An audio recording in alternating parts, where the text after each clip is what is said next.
Hello les amis, hello les terriens et les mériennes. Euh, je suis toujours Michel Lafon, je suis toujours formateur et je suis toujours coach en développement. Et vous pouvez toujours me joindre sur mon mail à michel.lafon, L-A-2-F-O-N, @gmail.com. michel.lafon@gmail.com.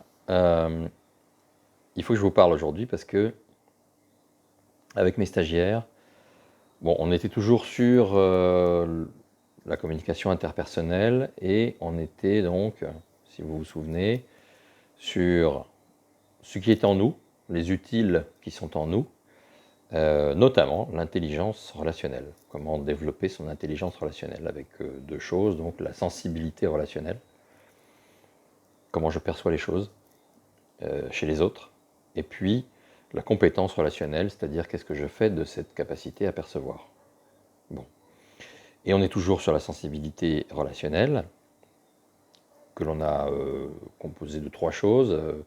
L'écoute, la capacité d'écoute, la capacité d'empathie et la capacité d'intelligence sociale. Et aujourd'hui, on parlait de l'intelligence sociale. Alors, qu'est-ce que c'est que l'intelligence sociale?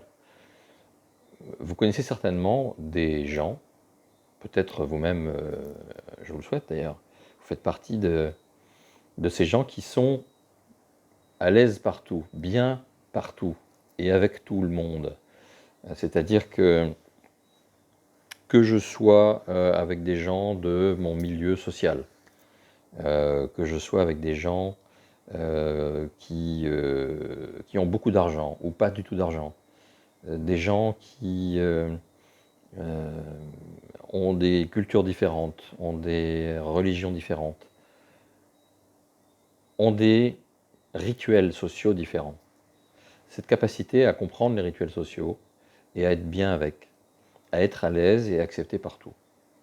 Et on parlait de ça. Et à un moment, en fait, on a parlé du mensonge, de la place du mensonge dans l'intelligence sociale.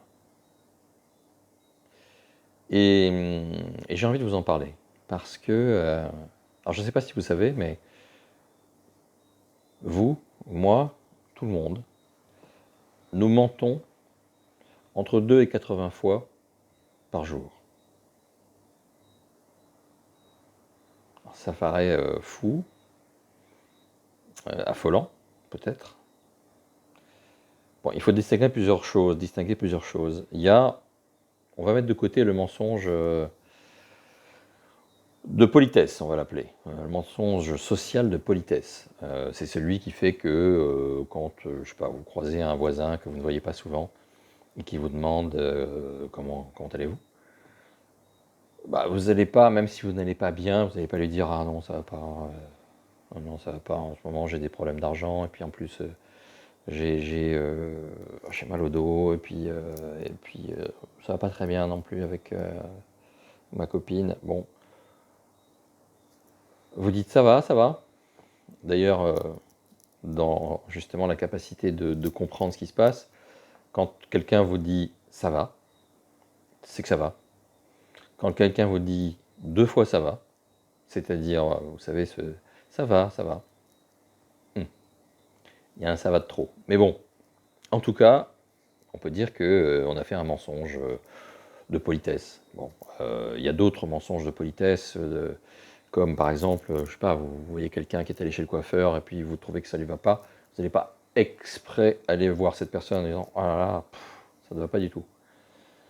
Bon, ceci dit, je pense qu'il faut apprendre à dire, si cette personne vous demande votre avis, à dire votre avis. Ça fait partie des choses justement que l'on doit apprendre à dire, hein, ce fameux apprendre à dire au lieu de simplement parler. Mais donc, vous voyez qu'il y a quand même potentiellement un certain nombre de mensonges de courtoisie et de politesse, des mensonges sociaux. Bon, venons au vrai mensonge. Vrai mensonge, hein, voilà, voilà un paradoxe. Avant de juger, demandons-nous pourquoi on ment. Et qui ment? Pourquoi on ment? Essentiellement par protection, par besoin de protection. J'ai peur que. J'ai peur que l'autre ne m'aime plus. J'ai peur que l'autre me juge. J'ai peur que mon image soit dégradée. J'ai peur, j'ai tout un tas de peurs qui font ce besoin de protection. Voilà la raison essentielle. Qui ment? Alors, on va parler, avant de revenir aux adultes, d'une catégorie de population qui ment beaucoup. Ce sont les enfants. Pourquoi les enfants mentent-ils? La première raison, c'est la peur. On revient à ça, c'est-à-dire que les enfants mentent pour se protéger des réprimandes de leurs parents ou de leurs profs, des conséquences en fait, de ce que la vérité pourrait leur apporter. Du moins le croient-ils. Hein. La deuxième raison, c'est par honte. Il faut bien comprendre que les enfants sont dans une période de construction de l'estime de soi. Et ma foi, cette estime de soi est donc fragile. Et donc, les enfants supportent moins, d'avoir cette estime de soi fragile qui soit ébranlée par la honte d'avoir fait quelque chose. Et c'est pour ça que des enfants, même pris sur le fait, sont capables de dire non, non, c'est pas moi qui ai volé le billet de 20 € là, qu'on l'a vu voler. Parce que cette honte-là, ils ne sont pas armés pour l'accepter. Bon.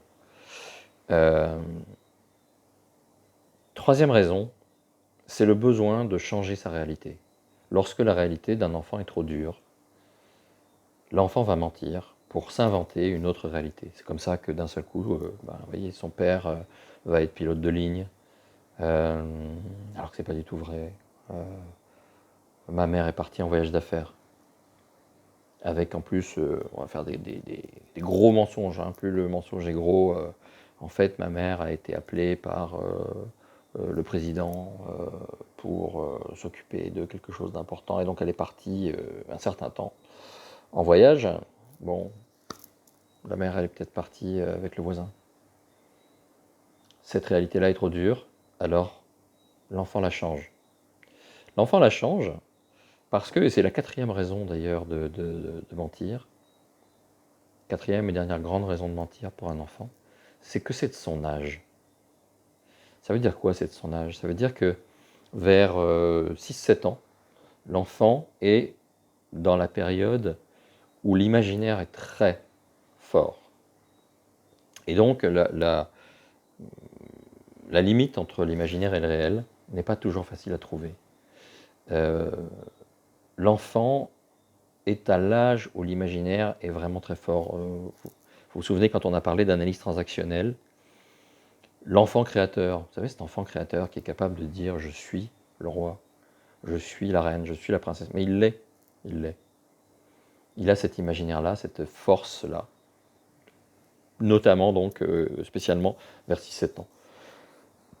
Bon, alors peut-être que quand je dis ça, certaines personnes se disent « ah ben moi, mon enfant, il est précoce, parce qu'il n'a que 4 ans et il raconte beaucoup de bobards », c'est possible. C'est possible, ou bien c'est pour les autres raisons, la peur, la honte et le besoin de changer sa réalité. À creuser, hein, les bonnes raisons des mauvais mensonges. Vous voyez, pour les voir autrement, sans juger. Alors après, les adultes. Les adultes, normalement, donc tout ça a passé, tout ça a grandi, ou pas. Reprenons la peur. Adulte, il s'agit d'apprendre à traverser sa peur. Qu'est-ce qui me fait peur? Je ne saurais pas comment vivre avec cette peur tant que je ne l'aurais pas traversée. Donc apprendre à aller au-delà, à traverser la peur. L'estime de soi. L'estime de soi, j'espère, travailler son estime de soi pour pouvoir absorber des moments où la vie, il s'est passé quelque chose, peut faire honte. La réalité, Ben, la réalité, c'est... Être adulte, c'est accepter la réalité. C'est accepter de vivre avec ce qui est. Essayer de le changer, c'est la fameuse prière, hein, mon Dieu, la prière de Saint-Augustin, mon Dieu, ou Marc Aurèle d'ailleurs. Donne-moi le courage de changer ce que je peux changer, la force d'accepter ce que je ne peux pas changer, et la sagesse de discerner entre les deux. Grandir, au fond, c'est quoi? Grandir, je crois que c'est connaître et accepter les conséquences. Grandir, c'est être responsable. Grandir, c'est être adulte, responsable, donc donner les réponses, être responsable des conséquences de ses actes. Je crois que c'est ça aussi qui, au fond, lorsqu'on réfléchit vraiment à ça, au bien-être que procure la vérité, au mal-être que procure le mensonge. Parce que, tu vois, il y a toujours comment on dit, pas des refrains, des proverbes. Des proverbes, hein. Il n'y a que la vérité qui blesse, etc. En fait, si la vérité blesse, le mensonge empoisonne. Parce que la vérité, elle blesse, ok, une fois. Mais le mensonge, il blesse à chaque fois qu'on y pense. Il blesse celui qui ment. Et c'est pour ça qu'il l'empoisonne. Parce qu'il y pense beaucoup, parce qu'il y pense souvent, parfois il y pense tout le temps. Et puis ensuite, lorsque le mensonge a été éventé d'une manière ou d'une autre, parce que la vérité finit toujours par éclater, qu'on le veuille, ce qui est bien ou non. Hein. Je crois qu'il y a un autre proverbe qui dit que le mensonge prend l'ascenseur, la vérité prend l'escalier, c'est plus long, mais elle finit toujours par monter.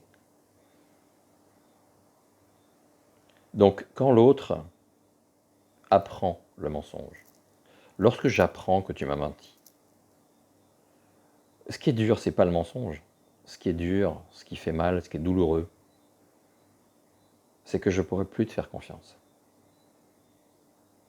La prise de conscience de ça, la prise de conscience de cette conséquence-là, je pense que c'est, au-delà de toutes les morales, parce que je ne suis pas là pour parler de la morale, je suis là pour parler de bien-être. Depuis le début, en fait, dans la communication, mon but, c'est quoi? C'est le mieux-être. C'est être mieux ensemble. Être mieux ensemble, ça passe, en fait, par la vérité. Le mensonge est lourd, le mensonge est pesant, la vérité est légère.